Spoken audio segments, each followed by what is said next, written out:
Hello everyone, I'm Payal from Sports Business Magazine, and today we are talking with the very well-known Gurveer Chaudhary. I don't think कि उनके लिए कोई introduction काफी है because he's the Gen Z Ram and of course the fittest actor in the Bollywood. So first of all, how are you, Gurveer? Thank you so much. I'm good. I'm doing good. Thank you. Okay.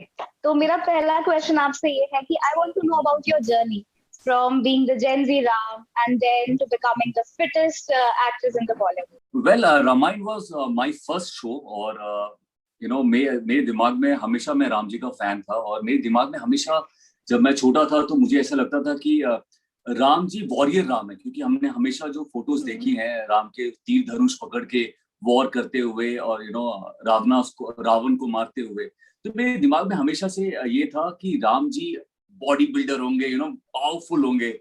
और जब मुंबई आया actor बनने और जब मेरे पास ये role आया तो पहले तो आई वाज वेरी सरप्राइज कि जिसको, और एक्चुअली मेरे डैड का नाम सीताराम चौधरी है, सीताराम है उनका नाम।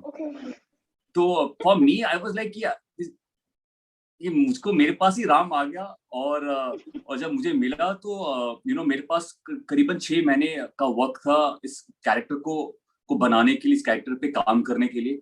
तो मेरे दिमाग में आई वाज वेरी क्लियर कि बॉडी तो होनी चाहिए। और क्योंकि आज तक हमने जब भी राम जी को देखा है टीवी में या फिल्मों में, हमने देखा है कि सॉफ्ट से हैं राम जी और बॉडी किसी की नहीं थी। तो मुझे लगा कि क्यों ना कुछ अलग किया जाए और कुछ बॉडी बना के इस किरदार को निभाया जाए। इसलिए मैंने खुद के बाल लंबे रखे और विग नहीं था, वो मेरे खुद के बाल थे। तो वहां से शुरुआत हुई। यस बिकॉज मुझे ऐसा लगता है कि लगा कि अगर विग डालेंगे, और आज के टाइम पे क्या है कि आप वो समझ आता है कि ऑडियंस इतनी स्मार्ट हो गई है कि उनको समझ आता है कि आपने विग पहना या आपके खुद के बाल है। और क्योंकि एज एन एक्टर जब मेरे पास थोड़ा वक्त था, 6-7 महीने का टाइम था, तो मेरी खुद की तैयारी बहुत सारी थी। तो वहां से शुरुआत हुई। और उसके बाद रामायण के बाद मुझे लगता है कि मुझे याद है मेरा जो पहला कमेंट था जो फैन से आया था कि यार ये हमारे 6 पैक्स वाले राम जी हमने पहली बार देखा। एंड वहां से एक्चुअली मैं टाइपकास्ट हो गया कि गुरमीत अगर किसी भी प्रोजेक्ट में है तो इसकी बॉडी होगी। मुझे ऐसा होता है अक्सर कि मुझे कॉल आता है कि कल शूट करना है, आपके तो 6 पैक्स रेडी होंगे, आप आइए, हमें बेयर बॉडी शॉट देना, ये एक्शन सीक्वेंस है। तो मुझे अभी एक्चुअली ऐसा हो गया कि मैं हमेशा फिट रहता हूँ और मेरे पास कोई ऑप्शन नहीं है। अमेजिंग। तो आपका मार्शल आर्ट्स में काफी इंटरेस्ट है और आप काफी जिम वगैरह पे, तो कौन सा मार्शल आर्ट आप प्रैक्टिस करते हैं, कौन सा फॉर्म? मैं नॉर्मली किक बॉक्सिंग ज्यादा करता हूँ। और आजकल क्योंकि एडवांस ज्यादा हो गया है और आजकल बहुत सारे यंग टैलेंट है जो काफी अच्छा किक बॉक्सिंग करते हैं, जिम्नास्टिक करते हैं। तो मैं कॉम्बिनेशन करता हूँ किक बॉक्सिंग और जिम्नास्टिक का। और मेरी कोशिश ये रहती है कि जितना एडवांस हो उतना मैं सीखता रहता हूँ। मेरे खुद के ट्रेनर्स हैं जहाँ पे मैं जाता हूँ सुबह, वहाँ पे करीबन हफ्ते में 3 दिन मेरा किक बॉक्सिंग होता है और 3 दिन जिम्नास्टिक होता है। तो ये इसका कॉम्बिनेशन मैं करता रहता हूँ। और क्योंकि कुछ नया जब मैं सीखता हूँ तो एक और वीडियो में देख लेता हूँ जहाँ पे कोई एक्टर कुछ और एडवांस कर रहा होता है, तो फिर मेरे में और जोश आ जाता है। फिर नेक्स्ट डे मैं उनका वीडियो दिखाता हूँ, बोलते यार ये ऐसे कैसे कर रहा है, मुझे भी सीखना है। तो ये प्रोसेस चलता रहता है। अच्छा, ओके। जैसे कि आप बता रहे थे कि आपका पहला कॉम्प्लीमेंट था कि 6 पैक आप एब्स वाले राम जी, तो क्या आपको लगता है कि आपका फिट रहना और आपका जो बॉडी बनाना है वो कैसे आपको उसने हेल्प किया है इंडस्ट्री में और बूम करने में? देखिए, पहली बात तो एक चीज बहुत ही क्लियर है मेरे दिमाग में और लोगों को भी बताना चाहता हूँ। फिट रहना इसका मतलब ये नहीं कि आप 6 पैक्स दिखा रहे हो या आप अपने बाइसेप ट्राइसेप दिखा रहे हो। डेफिनेटली वो तो दिखेंगे ही, लेकिन फिट रहने से सिर्फ आपकी बॉडी अच्छी नहीं, आप मेंटली भी स्ट्रांग हो जाते हो। आप किसी भी फील्ड में हो, कहीं भी हो, जिस दिन से आपने वर्कआउट स्टार्ट किया, जिस दिन आप सुबह वर्कआउट करके आप अपने ऑफिस में गए या कोई भी आप काम करते हो, वहां पे भी आप परफॉर्म अच्छा करोगे। सिर्फ फिटनेस का मतलब ये नहीं है कि आप सिर्फ बॉडी दिखाना चाहते हो या आप कपड़े आप पे अच्छे लगेंगे। फिटनेस वो तो होगा ही, वो तो एक्चुअली एड ऑन है। लेकिन आप मेंटली फिट रहोगे, आप में एनर्जी रहेगी पूरे दिन, आप हर काम अच्छा परफॉर्म कर रहे होते हो। तो ये जो चीज है ये मेरे दिमाग में है। सी एज एन एक्टर मुझे लगता है, क्योंकि मेरे डैड आर्मी में थे और मैंने अपने डैड को बचपन से आर्मी ड्रेस में देखा है। तो जब मैं इस फील्ड में आया तो मुझे लगता है कि हमारा जो फील्ड है, एक्टिंग फील्ड भी आर्मी से कम नहीं है, क्योंकि हम 24 घंटे हमें कभी कभी शूट करना पड़ता है, कभी कभी रात को शूट करना पड़ता है, कभी एक्शन सीक्वेंस होता है, कभी अंडर वाटर सीन करना पड़ता है, कभी जब मैंने खतरों का खिलाड़ी किया तो वहां पे स्टंट करना पड़ता है। तो आई थिंक एक्टिंग तो डेफिनेटली उसको भी आप दिन में आप 50 बार आप रिहर्सल कर सकते हो, लेकिन फिटनेस भी उतना ही बहुत जरूरी है अगर आपको लाइफ में और आगे बढ़ना है। ये फंडा लेके मैं हमेशा आगे बढ़ा हूँ। ओके, तो आपने जैसे बताया ना कि फैमिली भी बैलेंस करना है, प्रोफेशन भी बैलेंस करना है, तो you are a happily married man, तो कैसे बैलेंस होता है, कैसे, what you do? I think all because of Devina. वो सीता थी और उसको रियल लाइफ में सीता बना लिया मैंने, तो एंड वो काफी स्ट्रॉन्ग सीता है। देवीना काफी स्ट्रॉन्ग सीता है। I think she is my backbone, she is everything for me. वो एक तो सबसे अच्छी बात है कि वो मुझे मोटिवेट करती है, और आपको बता दूं कि वो मुझसे ज्यादा फिट है। एक तो वीडियो अगर आपको सोशल मीडिया में काफी वायरल हुआ था, जहाँ पे देवीना मुझे शोल्डर में उठा के स्क्वाट कर रही है। हाँ, तो आई थिंक एंड प्लस वो डाइट ज्यादा फॉलो करती है, वो ज्यादा मोटिवेट करती है मुझे, क्योंकि जब मैं देवीना को देखता हूँ और उसमें जो मोटिवेशन है वो नेक्स्ट लेवल है। आई थिंक मुझे ऐसा लगता है कि देवीना के जितनी भी लड़कियां हैं वो काफी सॉर्टेड है, मुझे लगता है काफी मोटिवेटेड होते हैं।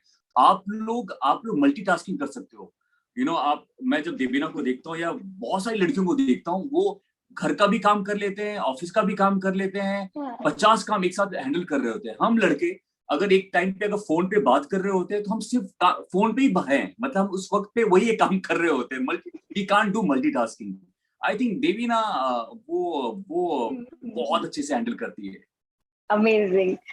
तो बीइंग एन आउटसाइडर बॉलीवुड में, कैसा स्टार्टिंग में आपको फील हुआ जब रिजेक्शंस मिले, शुरू में स्ट्रगल हुआ, तो कैसे अपना दिमाग को शांत किया, कैसे खुद को वापस मोटिवेट किया, रीबूस्ट किया और वापस दोबारा काम पे? वेल, जिस वक्त जब मैं मुंबई आने की तैयारी कर रहा था और बचपन से मुझे हीरो बनना था, एक्टर बनना था, तो स्ट्रगल और जो संघर्ष था वो एक्चुअली बचपन से शुरुआत हो गई थी मेरी।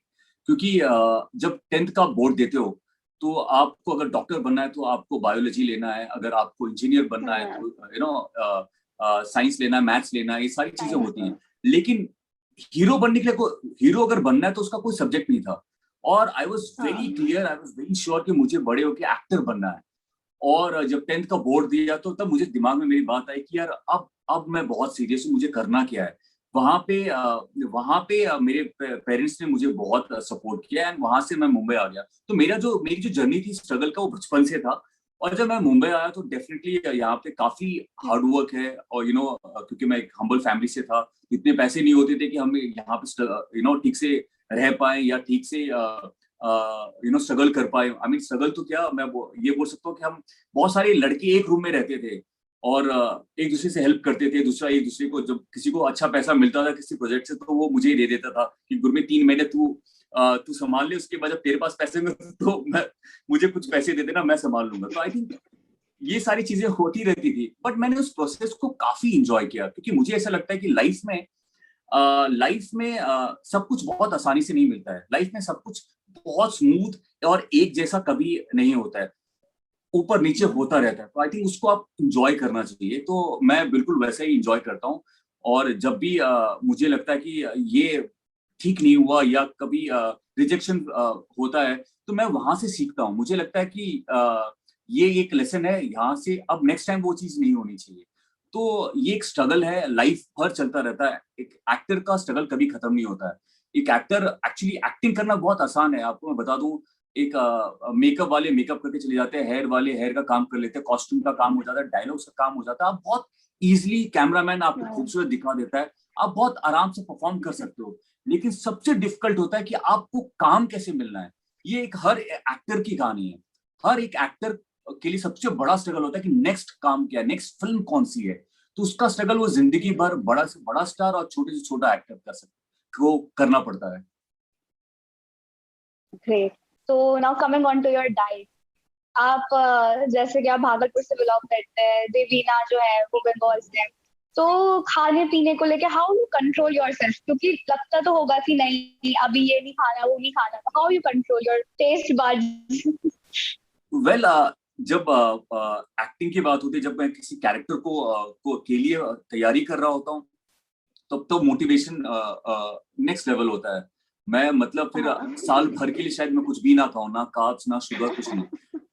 और जब जब बीच में ब्रेक होता है तो मेरा एक बहुत ही फंडा क्लियर है कि मैं मंडे टू सैटरडे काफी स्ट्रिक्ट डाइट फॉलो करता हूँ। डाइट स्ट्रिक्ट कहने का मतलब ये है कि मैं कार्ब्स नहीं खाता हूँ, शुगर नहीं लेता हूँ, ये दो चीज बिल्कुल नहीं लेता हूँ। और संडे को या कोई एक दिन एक मील मैं जरूर चीट करता हूँ, क्योंकि आप एक ही चीज एक ही चीज आप करते हो, बहुत मोनोटोनस हो जाता है, आप बोर हो जाते हो, फिर आपकी चीटिंग हो जाती है, तब आप वो रूटीन फॉलो नहीं करते हो। तो मैं मंडे टू सैटरडे में हमेशा हर किसी को बोलता हूँ कि आप पूरा डाइट को स्ट्रिक्टली फॉलो करो और अच्छा खाना खाओ, और संडे को एक मील या आप संडे चीट कर लो यार, लेकिन मंडे से वापस रूटीन में आ जाओ। तो मैं इसको फॉलो करता हूँ। तो मेरे घर में अच्छा खाना बनता है संडे को, नहीं तो किचन लॉक रहता है। जैसे मैंने आपको बताया, देवीना मुझसे ज्यादा मोटिवेटेड है, वो बंगाली हो के शुगर बिल्कुल भी नहीं खाती, उसमें बिल्कुल भी क्रेविंग नहीं है। तो मेरे में तब भी क्रेविंग है, वो बिल्कुल नहीं है। अगर मैं खा रहा हूँ तो छुपके तो वो मुझे पकड़ लेती है। तो हम दोनों एक्चुअली एक दूसरे को मोटिवेट करते हैं। Okay, amazing. तो आपका जो वर्कआउट रूटीन रहता है, जो एक्सरसाइजेस वगैरह रहता है, वो कैसा रहता है, कैसा चलता है? मतलब कि कोई प्रोजेक्ट है उसके पहले अलग, डेली में कुछ अलग, या हमेशा सेम? बिल्कुल प्रोजेक्ट के ऊपर डिपेंड करता है। अगर मैं कोई कैरेक्टर प्ले करता हूँ जहाँ पे या बॉडी की जरूरत नहीं है, जहाँ पे बिल्कुल भी मतलब कैरेक्टर में ऐसा नहीं है कि वो उसकी बॉडी होगी, तो उसके हिसाब से ट्रेनिंग अलग होती है। या कोई ऐसा ऐसा कोई कैरेक्टर या ऐसी कोई फिल्म जिसमें मुझे एक्शन करना है या ऐसे सीक्वेंस है, तो उसकी ट्रेनिंग अलग होती है। और बीच में जब गैप होती है, जब गैप होता है, जब शूटिंग के बीच में जब टाइम होता है, या फिर फिल्म के बीच में जब टाइम होता है, उसकी ट्रेनिंग अलग होती है। और मैं एक और चीज फॉलो करता हूँ कि मैं एक ही चीज, एक ही एक्सरसाइज या एक ही रूटीन दोबारा फॉलो नहीं करता। कहने का मतलब ये है कि अगर वेट ट्रेनिंग है तो मैं लगातार सालों साल या महीनों के महीने सिर्फ वेट ट्रेनिंग नहीं करूंगा।